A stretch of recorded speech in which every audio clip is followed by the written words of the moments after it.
дар рӯзҳои барфрезӣ техникаву механизми нигоҳдории роҳҳо дар 4 ноҳияи пойтахт ҳамаҷониба омода мебошанд ва барои саривақт тоза намудани роҳҳои автомобилгард ва пиёдаравҳо аз барф аз ҳисоби кормандони раёсати истифодабарии роҳҳо басти шабонарӯзӣ ташкил карда шудааст. Шабонарӯзи гузашта барои коркарди роҳҳои шаҳри Душанбе наздики 200 техникаву механизми замонавӣ сафарбар карда шуд. гузориш дар ин хусус. давоми шабонарӯзи гузашта дар ҷумҳурӣ аз ҷумла дар пойтахти мамлакат шаҳри Душанбе барфрезӣ ба қайд гирифта шуд. дар ин вақт кормандони раёсати истифодабарии 4 ноҳияи пойтахт Шоҳмансур, Сино, Фирдавсӣ ва Исмоили Сомонӣ бо сафарбар намудани техникаву механизми зарурӣ тавонистанд ҳаракати воситаҳои нақлиётро дар ҳама кӯчаву хиёбонҳо таъмин намоянд. дар ин замина корхонаҳои мусофиркашонии пойтахт нақшаи хизматрасониро дар самти таъмини сокинон ва меҳмонони шаҳри Душанбе бо нақлиёт ба пуррагӣ иҷро намуданд ва мушкиле дар ин самт ба миён наомад. барои тоза кардани роҳҳои мошингард ва пиёдагардҳо аз ҷониби раёсатҳои истифодабарии роҳҳои 4 ноҳия дар пойтахт наздики 200 техникаи гуногунтамғаи роҳтозакунӣ ва қумпошҳо сафарбар карда шуд. танҳо аз ҷониби муассисаи давлатии раёсати истифодабарии роҳҳои ноҳияи Шоҳмансур ки дар тавозуни он 206 километр роҳ мавҷуд аст, 45 адад техникаву механизми роҳтозакунӣ аз ҷумла 25 адад техникаи бо бел муҷаҳҳази барфрӯб сафарбар карда шуда ба миқдори зарурӣ маводи зидди лағжиш истифода гардид. раёсати истифодабарии роҳҳои ноҳияи Шоҳмансур омодагӣ дида барои саривақт бартараф намудани монеаҳои ба вуҷуд омада дар ҳудуди ноҳия 57 адад техникаву механизмҳоро омода намудааст ки дар ҳолати хуби техникӣ қарор доранд.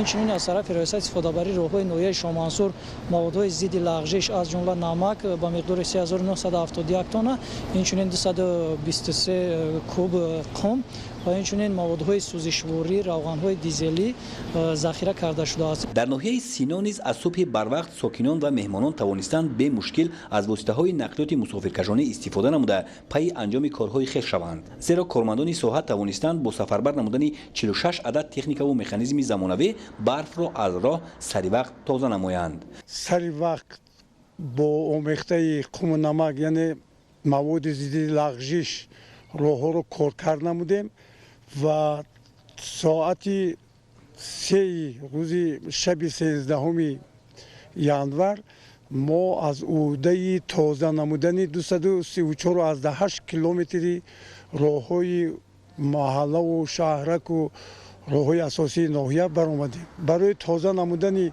канони роҳҳо, роҳҳои пиёдагард ва истгоҳҳо 1140 коригар роҳрӯ сафарбар карда шуданд.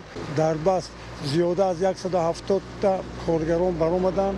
ҷараёни омодагии кормандони раёсатҳои истифодабарии роҳҳои пойтахт дар шаб рӯи навор оварда шуд. техникаҳо замонавӣ, мутахассисон бо таҷриба ва натиҷа дилхоҳ. вобаста ба омодагии ҳаматарафа ба мавсими тирамоҳ зимистони соли 2019-2020 раёсати мо нақша чорабинӣ тартиб дода барои дар фасли зимистон ва ҳаракати бемамонияти техникаву мошиноҳое ки дар шаҳр рафтуом мекунанд таъмин намуданд. зиёда аз 33 адад техникаҳои камёнариро барои дар вақти боридани барф омода намудем тибқи нақша ва маводҳои зидди лағжиш мо тибқи нақша 3200 тонн мо намак ба нақша гирифта кардем. мо 3200 тонн намак захира сӯзишвори дизелӣ бошад ба миқдори 20,000 литр захира намудем. кори шабонарӯзӣ ташкил кардагем ки ҳам шабона ҳам рӯзона дар вақти боридани барф мо роҳҳоро аз техникаҳои ҳозиразамон истифода бурда мо роҳҳои ҳудуди ноҳияу шаҳра аз барф тоза мекунем. дар умум техникаву механизми зарурӣ дар муассисаҳои истифодабарии роҳҳои шаҳри Душанбе пурра дар ҳолати омодабошӣ қарор дошта бо маводи лозима аз қабили сӯзишвории дизелӣ, маводҳои технопластиву зидди лағжиш ва равғанҳои лозима таъмин мебошанд. дар тавони раёсати мо 45 адад техника вуҷуд дорад. 175 километр роҳ мавҷуд аст. субҳи имрӯз боришоти барф вусъат ёфта буд.